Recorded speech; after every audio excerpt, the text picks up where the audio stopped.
नमस्कार, Navbharat times online पर आप सभी का स्वागत है। अभिनंदन है, आपके साथ मैं हूं विनीत त्रिपाठी। G20 सम्मेलन में जस्टिन ट्रूडो आए थे, कनाडा के प्रधानमंत्री हैं।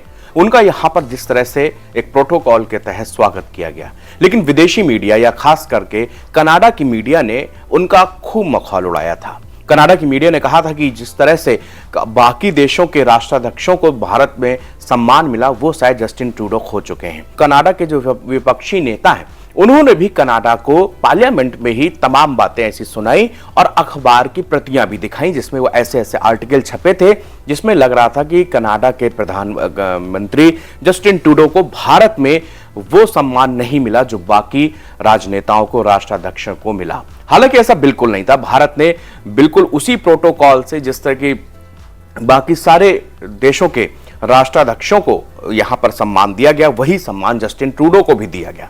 लेकिन भारत के अंदर एक नाराजगी तो है ही है। वो नाराजगी है खालिस्तान को लेकर। जस्टिन ट्रूडो जब अपने कनाडा देश जाते हैं तो वहां पर सस्ती लोकप्रियता पाने के लिए वो भारत के ऊपर एक इल्जाम मढ़ते हैं। इल्जाम लगाते हैं कि जो हरदीप सिंह निज्जर खालिस्तानी आतंकी है, उसकी हत्या में भारत का हाथ है। इसके बाद भारत ने इसका पुरजोर विरोध किया और कहा कि ऐसा कुछ नहीं हो और ऐसे बयान देने से बचना चाहिए, ऐसे आरोपों से बचना चाहिए। भाग के कनाडा अमेरिका के पास में गया, अमेरिका से मदद मांगी। मैं ये कहानी आपको इसलिए सुना रहा हूं क्योंकि आज जिस फ्रीडम ऑफ स्पीच के नाम पर कनाडा की सरजमी से भारत विरोध के लिए खालिस्तानी आतंकी उपयोग करते हैं, उसी की कनाडा में प्रधानमंत्री जस्टिन ट्रूडो ये कहते हैं कि हमारे यहां तो फ्रीडम ऑफ स्पीच है।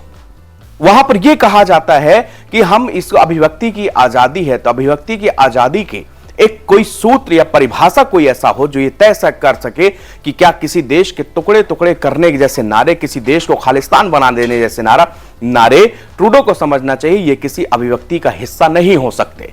लेकिन आज स्पेस एक्स के मालिक एलन मस्क ने उनको लताड़ लगाई है।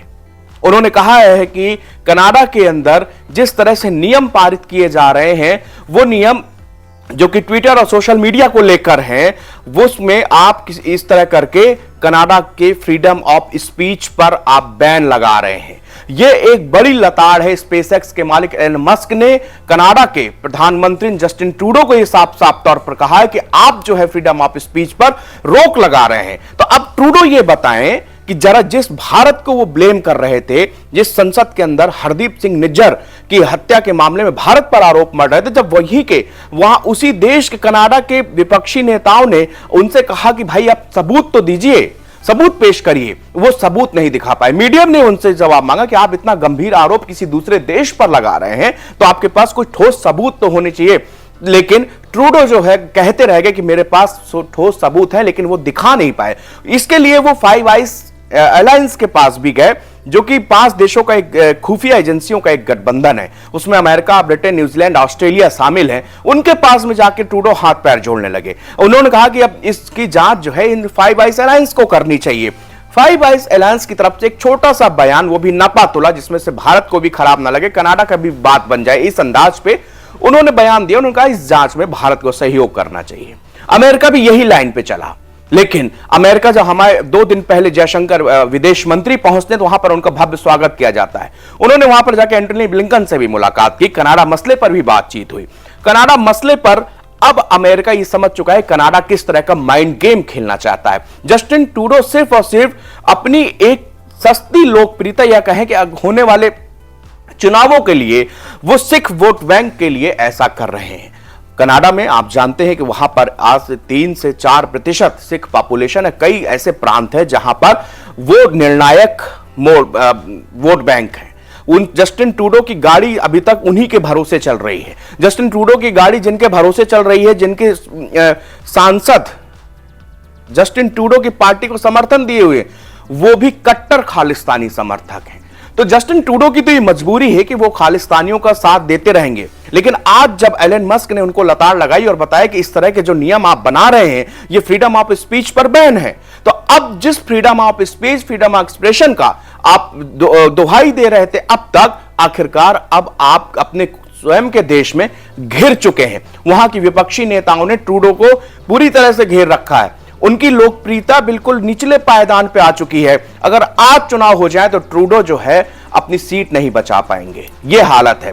33 केवल कनाडा में की टोटल पॉपुलेशन में 33% ऐसे लोग हैं जो कि अब ट्रूडो को बतौर पीएम देखना चाहते हैं। वहीं पे 62 ऐसे % लोग हैं जिनको कहा है कि अब ट्रूडो ने अपनी लोकप्रियता खत्म हो चुकी है और वो कनाडा के विकास में सार्थक नहीं हो रहे हैं साबित। कोई भी देश हो, भारत हो, अमेरिका हो, चीन हो, पाकिस्तान हो, सऊदीया हो या कोई अन्य देश, इन देश की जो पॉपुलेशन है, जनता है, वहां की आम जनता को किसी देश की कूटनीति से मतलब नहीं होता। सबसे जरूरी होता है कि उस देश का विकास कैसा हो रहा है, आम आदमी को लाभ पहुंच रहा है या नहीं पहुंच रहा। जब आपके विदेशों से अच्छे संबंध होंगे तब उसका लाभ आम जनता तक मिलता है। लेकिन कनाडा ने भारत से एक लड़ाई मोड़ ले ली है। लड़ाई मोड़ इसलिए ले ली है क्योंकि उनको चुनाव जीतना है, लेकिन चुनाव जीतने के लिए कहां तक जाया जाए। खैर, कनाडा की जनता ट्रूडो से यह जवाब जरूर मांगेगी। लेकिन एलन मस्क ने तो आज धोकर रख दिया और कह दिया कि आखिरकार फ्रीडम ऑफ स्पीच की दुहाई आप मत दो, क्योंकि आप तो खुद अपने देश में उस फ्रीडम ऑफ स्पीच को बैन कर रहे हैं।